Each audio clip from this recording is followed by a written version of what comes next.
هرات کې د لیلامي توکو بازار پیکه شوی دی. دغه ولایت کې د لیلامي توکو پلورونکي وایي چې د بیکارۍ او خراب اقتصاد له امله پر سړکونو د یادو توکو پلور ته مخه کړې، خو د هغو بازار هم په دې وروستیو کې زښته سوړ شوی دی. دوی وایي داسې وخت هم وي چې په بشپړه اونۍ کې څه نه پلوري. سکینه چې د کورنۍ سرپرستي ورترغاړې ده وایي له سهار تر مازدیګره پر واټونو ناسته وي، خو څوک یې د توکو پیرلو ته نه راځي. هغه وایي کور کې یو ځوان زوی لري، خو هغه هم په نشو روږدی دی. من سر صبح آمدم، من از سر صبح تا یعنی کیشه و پیشمه ای رختکونه و پیشمه اینا همه من رختکونه میپروشم، رختکونه میپروشم، یک سر خرج خو میکنم. نه بچه دارم نه دختری دارم، هیچ کس ندارم، هیچ کس ندارم جز از خدای بالا سر. یک بچه دارم که بچه من معتاده. عید محمد د هرات ښار لیلامۍ په دې بازار کې زاړه بوټان پلوري.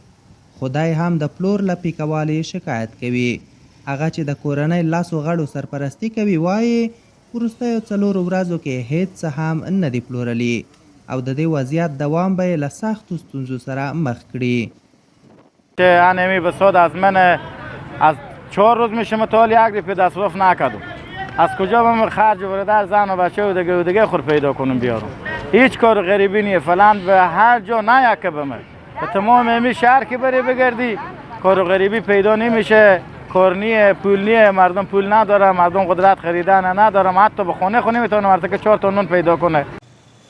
د هرات ښار دا کاریګر وایي چې په روان سخت اقتصادي وضعیت کې بشري مرستې یو څه ستونزې حلولی شي او شکایت کوي چې په هغوی کې هم فساد کیږي او هغو کسانو او کورنیو ته رسیږي چې د گذر وکیلانو سره یې پیژندګلوي وي. کمکا که میاد یعنی با خوار و غریب خو عدل نمیرسه. این کمکا که میاد پس با همون ساختمون نمیرسه دیگه. گناه از ما چیه بودی؟ وقتی که سعی میکنی که متکا یعنی موتر و سرا و رنگ روغن کده داره او که چیزی نداره به خونه از او نمیره. به خونه همون میره که یعنی میگه ما چیزی ندارم، این سرا میگه از من یخوره. بود اگر بی کمکا یک دو دفعه 3 دفعه کارت به ما بدادم، همون کارتار بدادم نمیگیم ندادم، همون پس از ما بستندن گفتم دیگه کمک نیه، دیگه کمکی به ما کسی نکرده. کارت ما به پیشمانه میگم نه 3 ماه میشه ندادم، میگن کمک نیه، همون هم پس بگیرتن قطع کردن. هرات ولایت کې هم د هیواد نورو لویو ښارونو په څیر د بېوزلۍ او بېروزګارۍ کچه لوړه ده، خو تر دې دمه یې د راټیټولو لپاره حکومت او نړیوالو ادارو کوټلې او رغنده ګامونه نه دي اخیستي.